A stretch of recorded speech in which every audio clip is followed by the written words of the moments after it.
These things always end, but there's no clear definition of when or how. I advise, as I do in all trying times, to turn to the higher powers, pray and repent as you may. No. There's a shocked silence from those present. Daxton keeps shaking his head. Jenna tries her phone again. Micah stares off into the dark in the direction of the highway.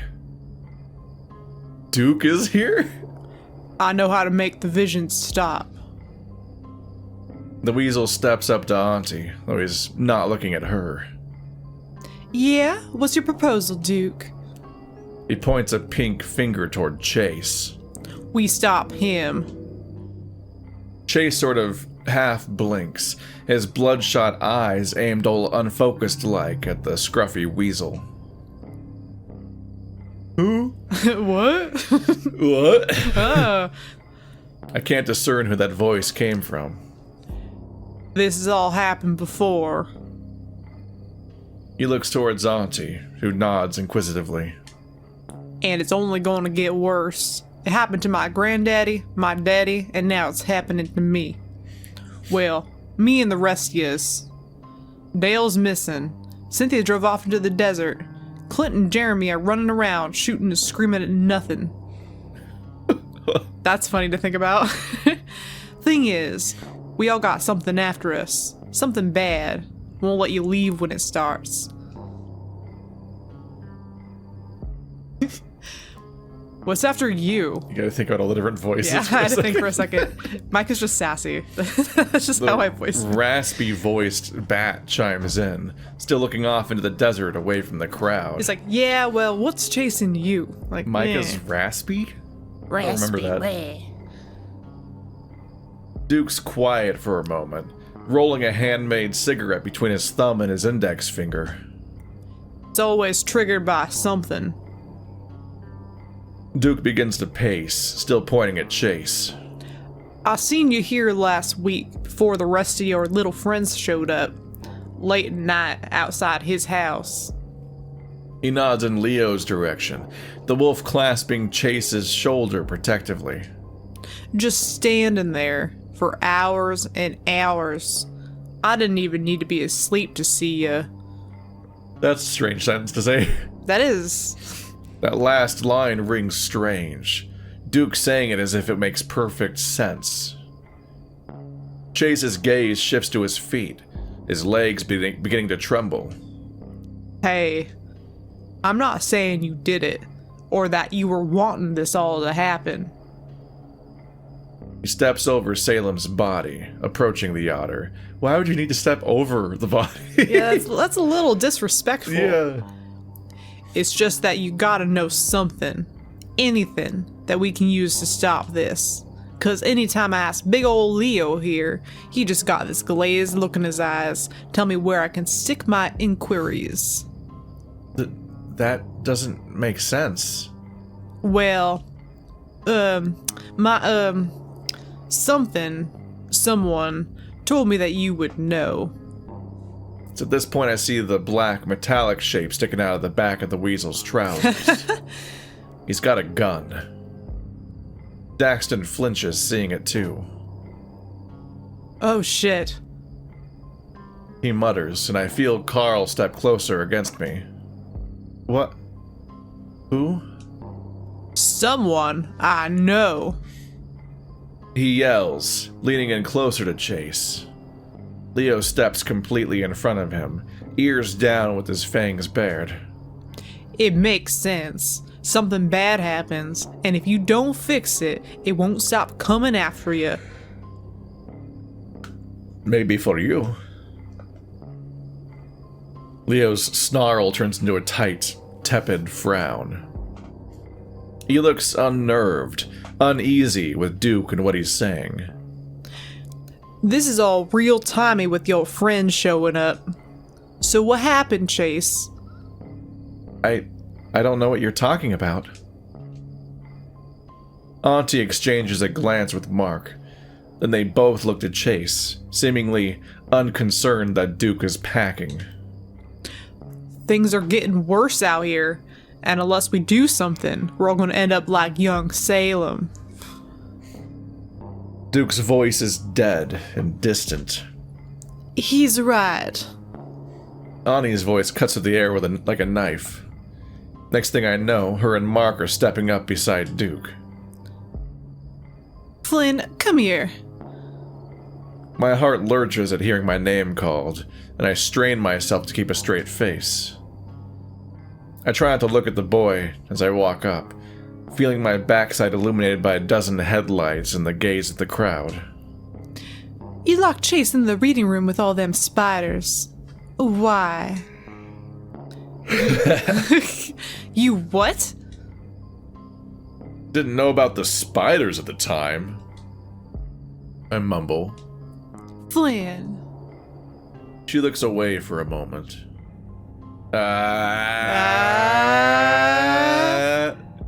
Sam, you motherfucker. He jumped ship and threw the old body under the bus. The same thing again now. What are you gonna choose, Keith? What are you gonna choose? I'm pretty sure he killed Sydney. Well, at least this is true, technically. I clutch my head, the blood in my veins feeling cold. Well, you are Like cold-blooded. It's as if the gravel beneath my feet is turning to quicksand. My mouth moves as if to say more, but I manage to bite my tongue. This just makes the pain worse. What the fuck is happening? I'm yawning. I can't. It's this voice. It's too much. It's too much output. I can see Jenna covering her face with both paws, seemingly in disbelief this is really happening. There's a few murmurs from the gathering. Micah looks back at us, seemingly distracted from whatever was in the desert that he was staring at. You were talking about your little friend who drowned in the lake a decade ago. Yeah. Wow, kid. He clicks his tongue, shaking his head at the bedraggled-looking otter. That's fucked up. Chase starts to look at like TJ again, as if on the urge of breaking down into sobs. He seems to be alternating from angry, sad, and confused over and over again. This ain't right how you guys are handling this, yeah? Duke, Flynn, mayor lady. You don't know the name of your mayor? You just say mayor. You don't say mayor lady. Flynn or I've Leo. never known the names of any of my mayors, but when the mayor is your Flynn's aunt, is your Flynn's aunt. Your Flynn's aunt. Your fling's aunt. Because they've slept together, and also there's 50 people in this town. I think I would know the mayor's name in this situation. Really need to fuck off. You'll handle this. I don't reckon I believe that. Sid died like 10 years ago. That doesn't make any fucking sense. Well, this sort of murder happened before. My grandpappy lived through this whole thing and stayed in the town after. Yeah, that's right. It happened weeks after the body was found. Auntie rubs her thumb through her floral scarf, staring into the headlights of one of the old Jeeps. The one in the mines. They got all electric and fuzzy. Folk went out of their heads. Never talked about any of this before. How do you know that? Brett gabbed about it a lot when you were a youngin', and even before you were born. Dad. The whole superstition was part of his justification for making like a library and booking it. Wow. Way to throw in a cute little pun there, Mayor. Make like a tree and get lost. I know people are dead, but that doesn't mean you can't be folksy about it. I like to be whimsical in all the deaths that I talk about. Well, that and one other reason. I try to ignore the last comment, still focusing on the increasingly tense stare down between Leo, Chase, and Duke. I heard Mom and Dad hated Echo, mainly the usual grumblings about godlessness. Any ailments they had were surely the fucking results of some latent sin. Point is, the ground beneath our feet is a tainted soil, rotten, shaky loam. Duke interrupts, but Ani doesn't seem to mind. She's just frowning now, looking to the crowd of people. Her scarf's come undone due to all the fidgeting, and all the old scars she has beneath are visible. Tattered scales replaced with pink flesh. Ooh. What is... She has neck scars? Like she's been choked or abused or... Yeah, what's going on there? It's more rotten in some places. Y'all know the ones. My grandpappy thought that 'cause they didn't catch the murderer. It planted some seeds in the bad dirt. But that ain't true. Duke rubs a scab along his forehead, squeezing his cigarette so hard that the ash starts pouring out the other side like toothpaste.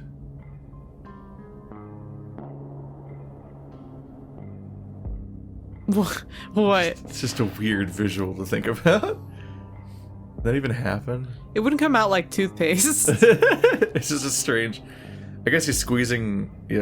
Yeah. I think they just mean the fact that it's coming out of one side is like toothpaste, Yeah. But it'd be, I mean, it'd be, he's strange ashing, visual. he's ashing the blunt. They caught him, mate. Then everything was okay for a while after they found him and he was killed. What the fuck does this have to do with Sydney?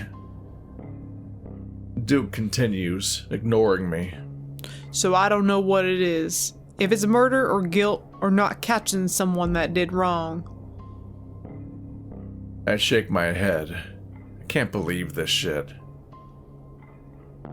Sid's not fucking haunting the town, you meth-addled cunt. But it started when you got here, so you gotta forgive me for wondering if one of you did something bad. Duke, do you not know what Brian has done? Yeah, dude. If anyone's gonna curse have- the fucking town. Like, he doesn't seem to fully understand Brian because he thinks he can leave people with him, but Jesus Christ. Like, who do you, like, well, yeah, someone might be doing something wrong in this town, Duke. Dude, Brian's killed more, like, young boys than John Wayne Gacy. Like, I feel like, and that, you know, I feel like doing anything like that just sets your town up to be fucking a haunted mess forever. That's a lot of dead people. That's a lot of dead young people. He was a fucking 9-year-old. I'm just saying, Brian, I'm sure has fucking killed some little kids. I don't know. Duke should be paying attention to his own friends. And brought that guilt back to this poison land to grow the seeds again. Duke doesn't sound like himself at all. Not even his recently crazed self. Still, though, I don't want to admit it, I start to have an idea of what Duke might be getting at. How this all fits into our history. And judging from that look of the gathered crowd's faces, the feeling appears mutual. There's murmured inquiries about what to do. Heather is still quietly sobbing, asking a group of people who ignore her why no one is helping Keith. Heather's a fucking mess. She's not doing well. Genevieve Sanders, a retired... What? Okay, I had to double check. I was like, hang on a minute. That's not his name. And I'd like to finish the sentence to just clarify what I was looking at here. I don't remember. The character's name was Salem, not Sanders. Mm-hmm. I was like, his name was Genevieve? Genevieve Sanders, a retired mail carrier from Peyton, mentioned something about a lynching. Jenna's arms are crossed tight, her expression this sort of furrowed, indignant stare that slowly falters to upset confusion. TJ's next to her, one paw on her arm. I can barely hear him, but he keeps saying he's sorry, over and over. It's because TJ's the one that aired this stuff, which leads to Flynn condemning Chase, which leads to this all happening in front of people. So he's like, this could go very bad for Chase, and TJ's seeing how he essentially caused this. So it's like the worst possible outcome from him telling his story. Leo begins to tug at Chase, pulling him back in the direction of the van. The two begin to hurriedly walk before Auntie speaks up. Stop. I always had this niggling desire, this idea of getting justice for what happened. Sid deserved as much, but now, I can't say I'm feeling any catharsis or joy. Just this hollow rumbling from my insides that this ain't right. This can't be how we fix shit. Carl has his head down now, the ram acting small despite his burly proportions. I just want to move beside him, tuck him under my arm, and fuck off far away from here. Oh, it's so romantic. Set up a love nest. Yeah, just you and me, Carl. Let's leave right now. They should. They should just Their do shipping that. name is Floral. That's not cute. It's a real awkward one. Carlin. Corinne? Karen? Oh no.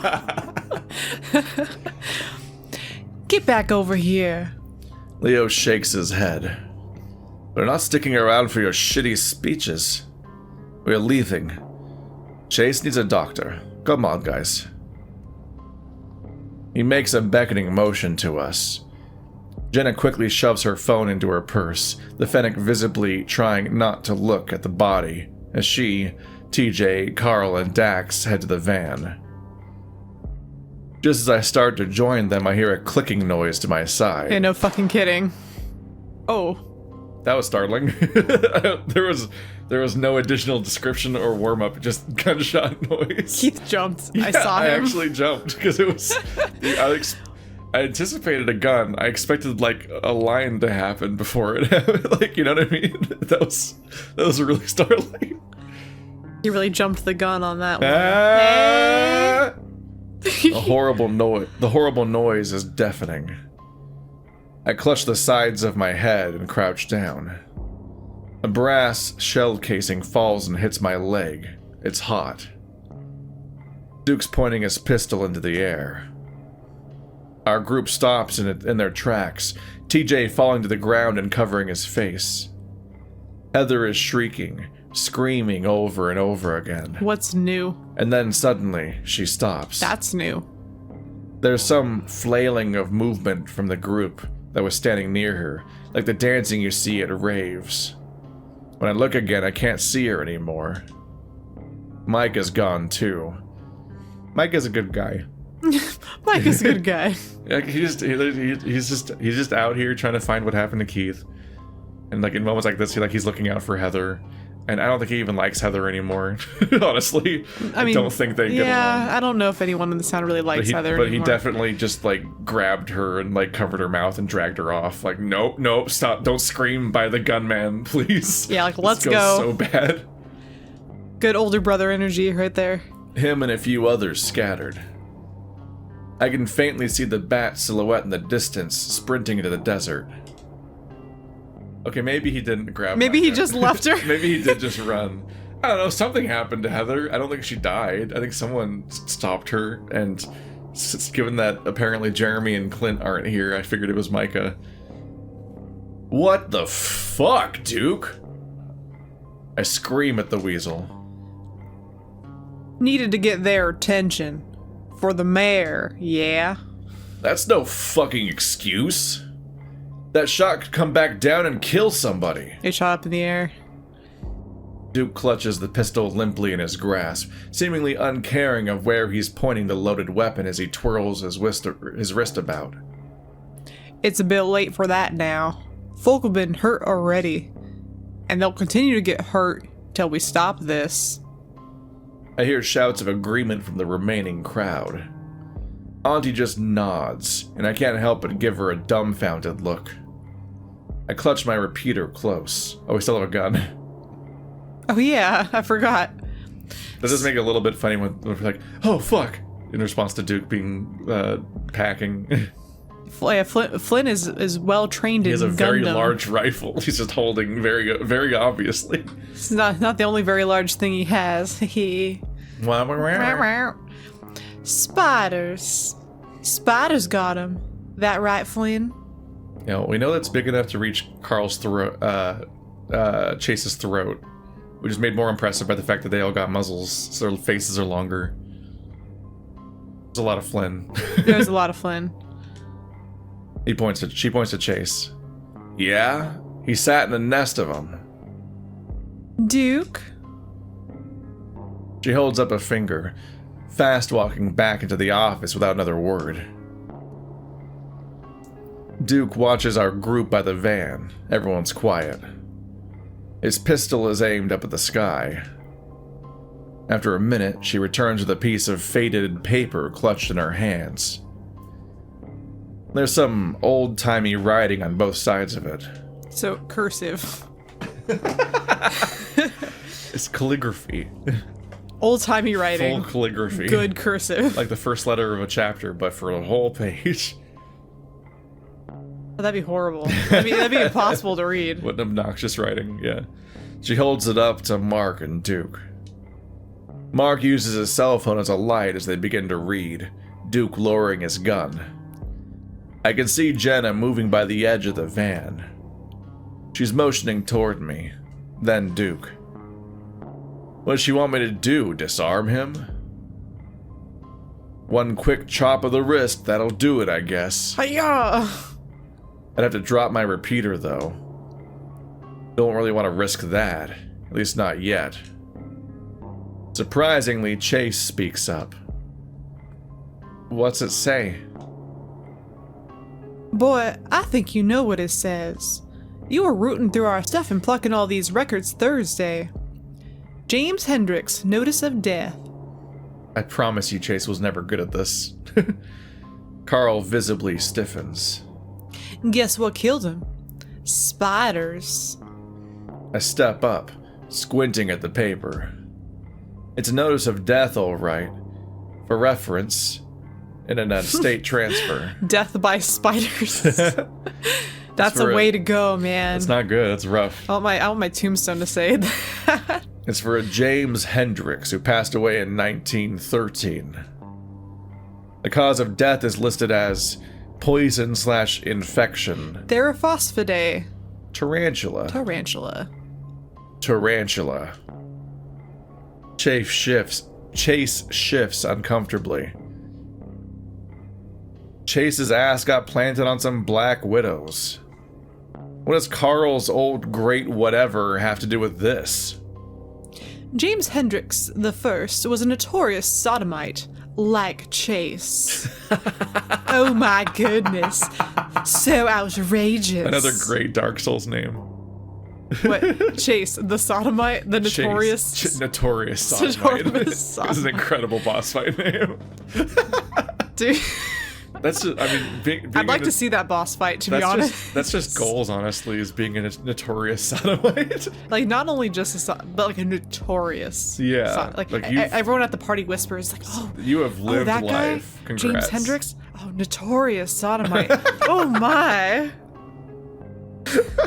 Over the punch bowl. Oh, watch out for him. He's a notorious sodomite. I sigh. What?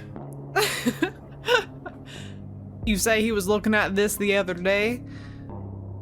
Working on a school project. Hell, that's why he's here. It's not about sodomy. So he claims. So he claims. Because he never gets it done. Instead, he just fucks everyone. I mean, that is, Notorious sodomite. He's too busy sodomizing to be working on his project. You sure about that? Auntie seems to pry at my own niggling doubt. Honestly, I wouldn't be surprised if the entire school project is, like, Sam's idea.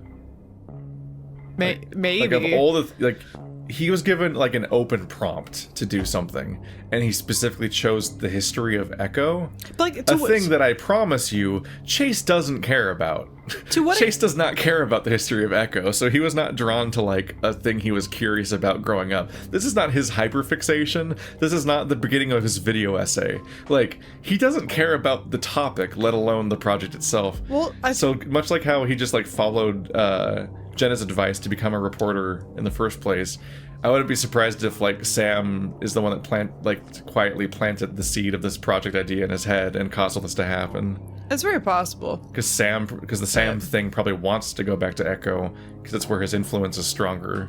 I just think that perhaps, like in my guesstimation, I think that Chase is just such a lazy asshole that he knew that'd be really easy. Yeah, that's like also that's probably actually true. what I think. He's like, whatever, I'll just like go around and film a bunch of places I already know about. That town that I know already, and I have access to every aspect to because I just know everybody works there. Like, I know the guy who works at town hall. Like he's so bad that he just wanders around and films random things. He just goes on a walk. He's like, yeah, sure, I'll get B-roll of this water pump. This rusty water pump in the brush. I still don't know why Kuzu thought that was like relevant. Like, hey, I gotta show you this water pump, man. That's the best Chase could think to do besides filming the old school. Like, he just doesn't have much of a plan. Loser. Made extra ironic by the fact that like this is a town full of really interesting history to the point where there's literally like not only all the flashbacks and things going on in this game, but there's an entire prequel game set in the same location where shit goes down, and it's not even the only time that a hysteria happens in this town. So like Chase being so uninterested is it's a great narrative tool because it's fucking with us directly as the audience who do want to know more about the town, because half of the plot is about unpacking what's going on in this town, and the protagonist came here for that but doesn't actually care. Do any of it. You're like, motherfucker, please find stuff out about this town. Half the time it's like, wow, it's a really big coyote. Check out the rack on this man. That was his discovery for the day. It's just William photos. Anyway. Yeah, dude, he could honestly make a documentary about all the all the all the weird chaos things that happen. He could have made a documentary about Carl's ancestor. He could have made a documentary about Carl's family's company. He could have made a documentary about he could have uncovered Brian's murder. Like that could be, that could have been a whole. I don't recommend that. I don't recommend that being a project. No, either. But I could, but hypothetically, with this kind of story, I feel like you can, that is like. That could have been a movie. There's a. It could have been like a Blair Witch Project type, like, oh, we went to go discover this, but what we found was way worse. Or like that Black Mirror episode. It could have been like that. But I don't recommend that. I don't recommend any of those things. I don't Those are either. bad ideas. But what I'm saying to you is, if Chase had any kind of motivation to be actually like, there's a mountain of things to discover here. Like the Native American, like the stifling of the natives. You talk to Jenna's whole side of it. You could talk about that gay bar that Flynn hangs out at. You could have talked. There's so many things you could have made a little documentary about. That if it was a real documentary, I probably would have watched, because I watch little documentaries like that all the fucking time. But Chase decides to write about nothing. Yeah, I got mixed feelings on that, because like on one hand, you don't want to expose queer cruising spots, but on the other hand, there is like some morally upsetting things happening in that place. Well, you can argue about why, why that place exists, or it's like why. Yeah, I mean, you could talk about that if you wanted to, but I'm just like, or you could honestly talk about the underground gay culture of Echo and how there is a whole demographic of gay individuals who have to go to seedy nightclubs. That seems dangerous to all of the people there. Well, no, I'm just saying, if Chase had any kind of actual journalistic bone in his body, there's a million things he could make an expose about. Yeah. But he doesn't make them about anything. He just decides to do nothing with his week every week. It's almost like going home to your giant storm of relationship drama that exists, because you've been avoiding it this whole time. It's going to be distracting when you get there. Like, what? It's like the absurdity of like when I finished the Astra thing, I was like, one of the projects I could work on is like I could do a deeper video about like furries themselves and so on, which is kind of what ultimately ended up happening next. But after I scrapped several other ideas or put them on the back burner for a bit. But at one point I thought that might be the next thing. But my insane plan was the idea that I would take a camera and take it to MFF and like organize interviews with people. And I'm like, I haven't even been to a convention before. How the fuck am I gonna do all that? Like, I like scrap the entire. I'm not gonna try to work on this trip. Are you insane? I'm gonna be so overwhelmed by everything happening that like you can't just do that. It's like Chase trying to double up as being like spring break and like friend reunion and upsetting Echo stuff, and I'm also gonna do my entire project. Like this is incredibly poorly conceived. It's kind of like when you have a bunch of homework to do on a family vacation, but you know your family's gonna want to do stuff all the time, and you're like, "Why? Shouldn't know. Just no. Made a bad it's plan. not gonna happen." I look back at the pathetic-looking otter. He looks to me. And then Dax steps What the up. fuck, Dax? Hey, He stops just short of the body on the ground. Daxton straightens his posture, folding his hands behind his back. Mr. Duke, I think you're making a lot of really interesting headway into how we can solve all this. You know, much better than just hiding out in our houses from rampant chaos and the like. But, Salem here. He uneasily gestures towards the corpse on the towel, the boar's hollow eye socket still staring at the stars above. Whatever got him, I think stop/avoiding should be priority number 1. 'Cause, I mean, we've only known Chase about half a week, but he doesn't seem like the sort to be capable of all this. Kid, I've known Chase all my life, and I'd reckon something similar. But at the end of the day, Chase didn't do this. It's what Chase did that did this. This town needs justice. Hell, that little Sydney kid needs justice. I'm gonna save all y'all, and make it so she leaves me alone once and for all.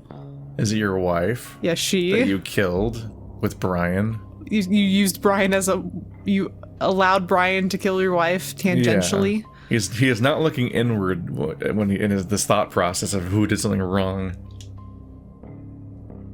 Who leaves you alone? Duke doesn't respond, instead raising his pistol. I can't tell who he's aiming at, his paw shaky. I need to do something. Jesus fuck. Sam! Hero Flynn's not gonna fucking, like, rifle butt, Flint, Duke in the head, which is what I'm hoping. Just, like, right to the temple, just... Well, I'd love to see Flynn be a swashbuckling hero, because he's so handsome. But nope. No, Flynn only gets to be violent when it's upsetting. Damn it. He gets his ass... That's the wrong kind of violent. He's relatively passive or gets his ass handed to him in every single fight, except for when he shoots Heather. Like, very upsettingly in front of everybody, and then has a breakdown over it because that's nightmarish, and it's like Jenna being in Terminator mode was like, yeah, just kill her. It's time. And then she destroys the town. I've recently learned, you know Shen Comics? No. Is that a publishing house or? No, it's just a guy. Oh, okay. But there's I think it was Scape Wolf did a parody of the comic where it was like, it's like Leo's like, oh yeah, well I've killed 2 people, and then Brian's like, oh I've killed dozens, and then Jen is just off in the corner like, amateurs, and like, what? She's like, amateurs, because it's the fucking bad end where she wipes out literally the entire town. And my takeaway from that, besides just being a funny comic, because they were watching this show and did a joke based on me talking about Jenna's body count being astronomically higher than anybody else's, but half of the replies are, Jenna has a bad end? Because they don't know. They never found the bad end. Wow, that changes a lot. Yeah.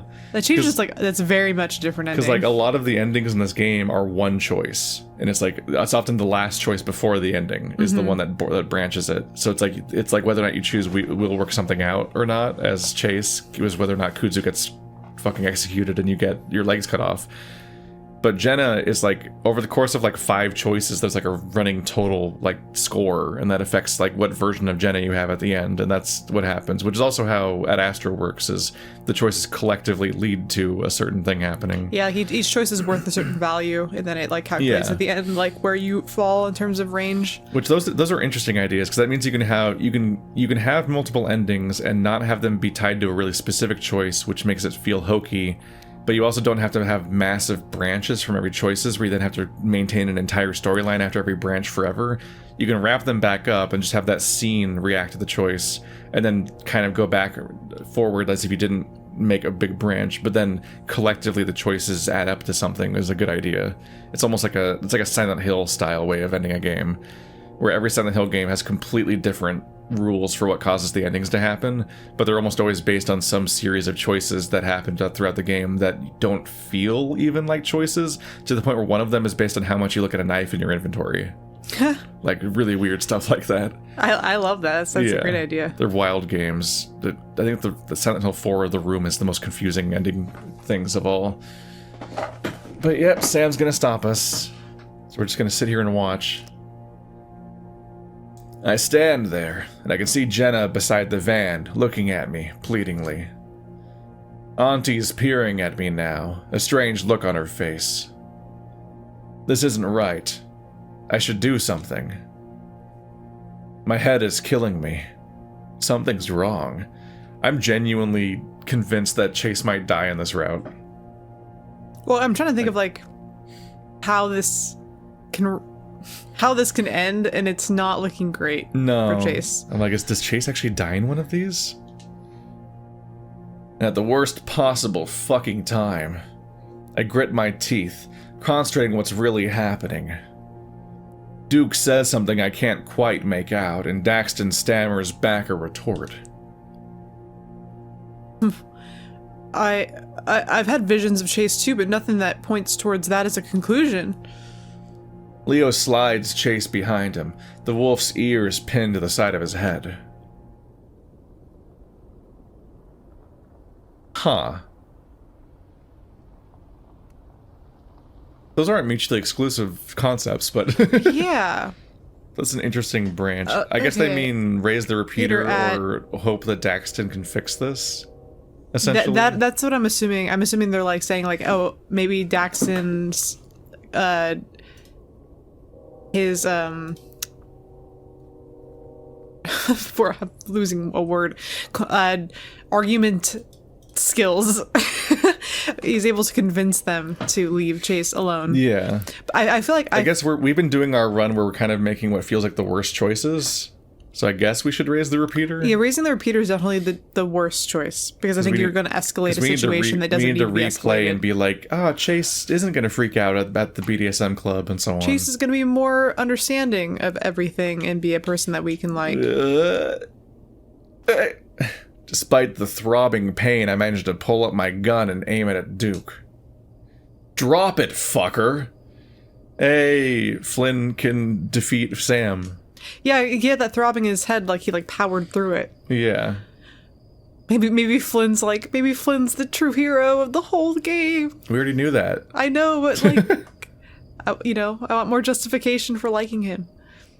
Flynn! The mayor sucks. Flynn. Let him die! Let him die! Someone in the crowd yells, "Fuck you!" I ain't gonna kill him, Flynn. He just needs to stay put. If the spider bites him, then that's fate. And if he doesn't stay put? I'll make him stay put. The fuck you will. Put the gun down.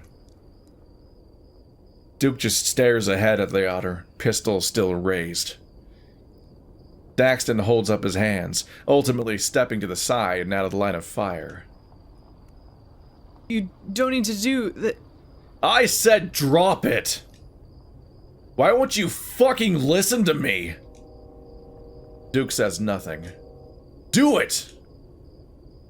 I see the weasel exhale, traces of cigarette smoke leaving his nostrils and dissipating into the hazy air. Slowly, his wrist goes limp, and he lowers his arm to his side. I step over and knock the gun out of his paw. You're dooming us, kid, and your friend's gonna get away with murder. I scoff. The fuck he will, now shut up.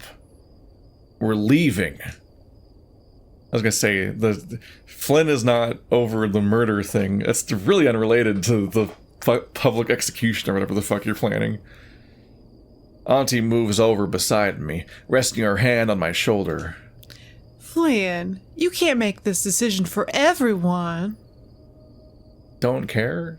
This is a democracy. If we're gonna vote on whether or not this kid dies. Yeah, what the fuck? This isn't really your choice. This isn't anyone's choice. Also, this is against the law, Mayor. And I think if you want to get into that, if you want to talk about like the rules and it's only fair if we like count everyone's decision. That's not what is legislation. Like, you guys are working outside the law right now, Mayor. You are a public figure. You're supposed to be Flynn, working within the law. that's extremely unfair to the lynch mob. Yeah. The fuck? Gotta consider their feelings. There's something wrong with you. I can't believe you entertained this fucking meth head's proposal. I used to think you were a good person, but fuck that. Witch trials it is. I spit on the ground. Ani lowers her hand and begins to fidget with her scarf, her gaze shifting downcast. You used to think us Moors were immune to all this sordid business, but I don't think you are. Not anymore. Be careful, Flynn. She turns, walking back towards Mark, who is busy rewrapping Salem's body and bringing him inside. It's rare to see her look so uneasy. Trying to run a shit town like Echo, you get a thick skin for shit crumbling around you. But nothing like this. Leo quickly helps Chase into the van, and the rest of the gang follows. We made it. Sunday. Oh, that's blood in the mud. Oh! Hey! Hey, buddy! Hey, friend! Fucking spooky. Well... Well, that was fun. That was fun.